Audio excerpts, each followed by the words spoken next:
ஒருத்தர் நின்னா கூட நான் தைரியமா இருப்பேன். ஆனா என் கூட யாருமே இல்லையே, நான் எப்படி தைரியமா இருக்கிறது? சிலருடைய பயமே எதுல ஆரம்பிக்குது அப்படின்னு சொன்னா, யாரும் என் கூட இல்லை, யாரும் என் கூட இல்லை, நான் தனிமையா இருக்கிறேன், என் மனைவி என் கூட இருந்தும் பிரயோஜனம் இல்லை, என் கணவனார் என் கூட இருந்தும் பிரயோஜனம் இல்லை, நான் தனியா இருக்கிறேன், நான் தனியாவே செயல்படுறேன், நான் தனியாவே இந்த வீடை கட்டுறேன், நான் தனியாவே இந்த கடன் கட்டுறேன், நான் தனியா நிக்கிறேன், யாருமே என் கூட இல்லை.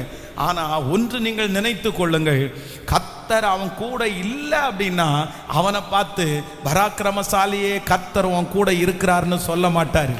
இன்றைக்கு இந்த சத்தத்தை கேட்கிற யாரோ ஒருத்தர் வந்து என் கூட யாருமே இல்லைன்ற பயத்தில் இருப்பீர்களே, ஆனால் என் கூட இந்த காரியத்தில் இந்த பிரச்சனையில நிற்கிறதுக்கு யாருமே இல்லைன்னு நீங்க பயப்படுவீர்களே, ஆனால் கர்த்தர் வாக்கு கொடுக்கிறார், பராக்கிரமசாலியே கர்த்தர் உன்னோடு கூட இருக்கிறார்.